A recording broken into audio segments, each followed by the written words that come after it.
excited to be here. I kind of want to tell you a little bit more of the, I don't want to say basics, because we don't really know anything about my syndrome. I was born with this very, very rare syndrome that only 2 other people in the world, including myself, that we know of, have. Basically, what this syndrome causes is that I cannot gain weight. Yes, it does sound as good as it is. I can eat absolutely whatever I want, whenever I want, and I won't really gain any weight. I'm going to be 25 in March, and I've never weighed over about 64 pounds my entire life. When I was in college, I hid, well, I didn't hide, everyone knew it was there, but it was a giant tub of Twinkies, donuts, chips, Skittles, and my roommate would say, I could hear you at 12:30 reaching under your bed to get food. But I'm like, you know what? It's all right, I can do these things. Because there are benefits to this syndrome. There are benefits to not being able to gain weight. There are benefits to being visually impaired. There are benefits to being kind of really small. A lot of people think, Lizzie, how in the world are you saying there's benefits when you can only see out of one eye? Let me tell you what the benefits are, because they're great. I wear contacts. Half off contacts. When I wear my reading glasses, half off prescription. If somebody is annoying me, being rude, stand on my right side. It's like you're not even there. I don't even know you're standing there. Right now, if I stand like this, I have no clue that there's this whole side of the room. Also, being small, I am very willing to volunteer myself to go to Weight Watchers, go to some gym and say, hi, I'm Lizzie. I will be your poster child. Put my face on whatever you need and I will say, hi, I use this program. Look how well it worked. Even though there are really amazing things that have come from this syndrome, there are also things that have been very, very difficult, as you can imagine. Growing up, I was raised 150% normally. When I was my parents' first child, and when I was born, the doctors told my mom, your daughter has no amniotic fluid around her at all. So when I was born, it was a miracle that I came out screaming. The doctors told my parents, we just want to warn you, expect your daughter to never be able to talk, walk, crawl, think, or do anything by herself. Now, as first-time parents, you could think that my parents would say, oh no, why? Why are we getting our first child to have all these unknown problems? That's not what they did.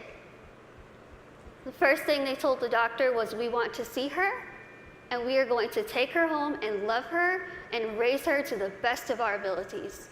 And that's what they did.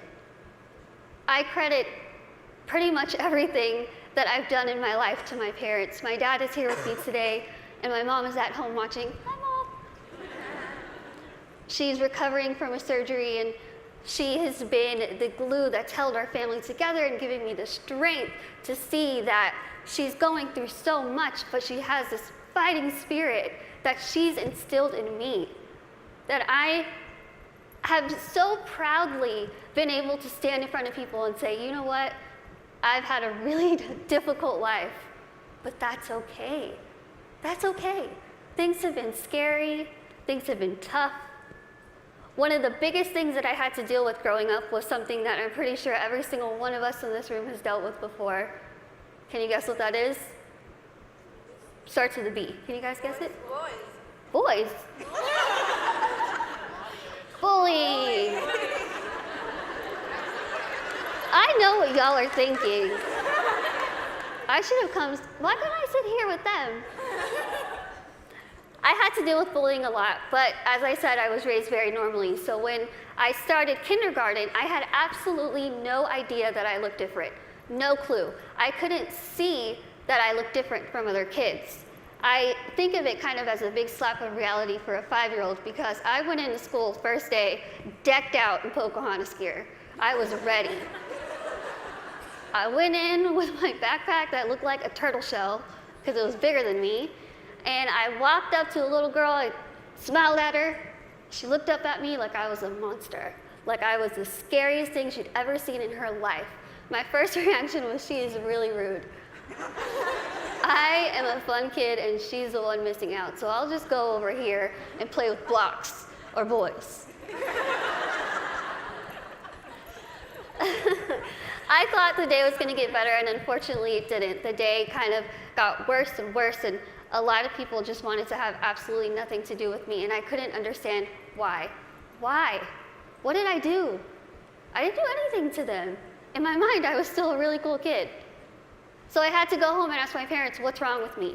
What did I do? Why don't they like me? And they sat me down and they said, Lizzie, the only thing that's different about you is that you're smaller than the other kids. You have this syndrome, but it's not going to define who you are. They said, go to school, pick your head up, smile, continue to be yourself, and people will see that you're just like them. And so that's what I did. I want you to think and ask yourself this in your head right now. What defines you? Who are you? Is it where you come from?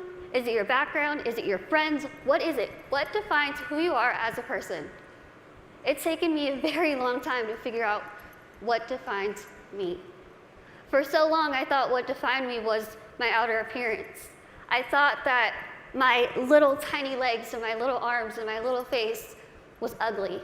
I thought it was disgusting. I hated when I would wake up in the morning and I was going to middle school and looking in the mirror, getting ready and thinking, can I just scrub this syndrome off? It would make my life so much easier if I could just scrub it off. I could look like the other kids. I wouldn't have to buy clothes that had Dora the Explorer on it. I wouldn't have to buy stuff that was bedazzled when I was trying to be like the cool kids. I would wish and pray and hope and do whatever I could to pray that I would wake up in the morning and I would be different and I wouldn't have to deal with these struggles. It's what I wanted every single day, and every single day I was disappointed. I have an amazing, amazing support system around me who never pity me, who are there to pick me up if I'm sad, who are there to laugh with me during the good times, and they taught me that even though I have this syndrome, even though things are hard, I can't let that define me. My life was put into my hands, just like your lives are put into yours. You are the person in the front seat of your car.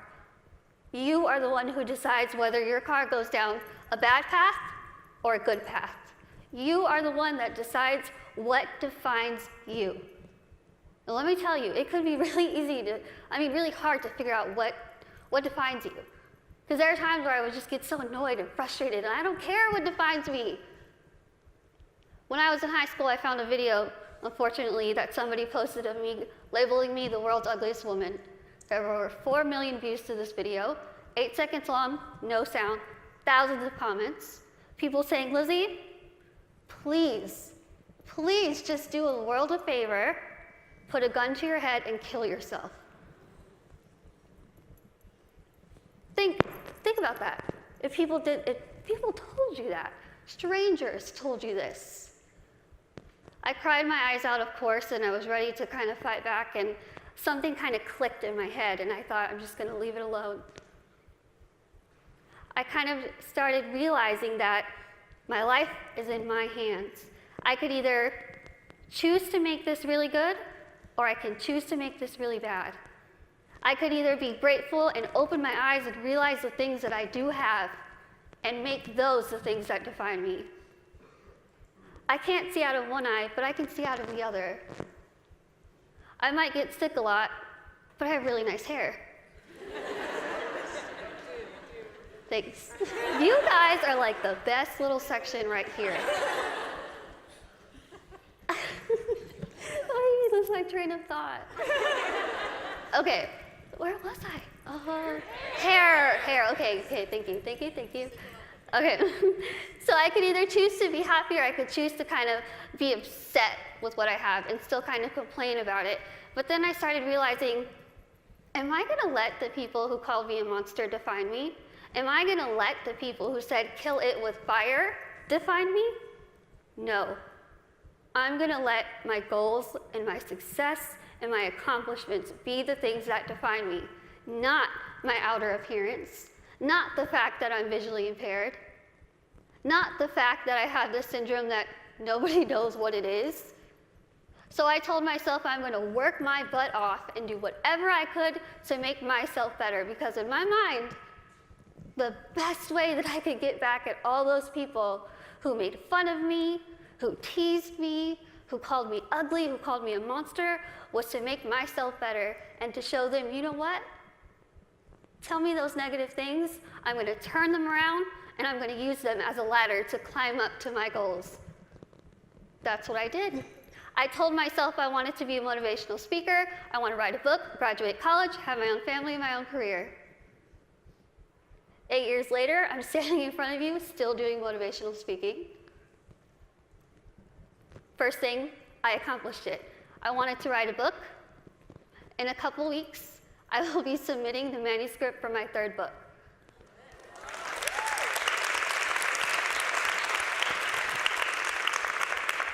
I wanted to graduate college, and I just finished college. I'm getting a degree. I'm getting a degree in communication studies from Texas State University in San Marcos, and I have a minor in English. I really tried to use real life experience while I was getting my degree, and my professors were not having it. But I wanted to have, lastly, my own family and my own career, and the family part is kind of down the line. My career part, I feel like I'm really doing well with it, considering the fact that when I decided I wanted to be a motivational speaker, I went home, I sat in front of my laptop, went to Google, typed in how to be a motivational speaker. I'm not even joking. I worked my butt off. I used the people who were telling me that I couldn't do this to motivate me. I used their negativity to light my fire to keep going. Use that. Use that. Use that negativity that you have in your life to make yourself better, because I guarantee you, you will win. Now, I want to end with asking you again. I want you to leave here and ask yourself what defines you. But remember, brave starts here. Thank you.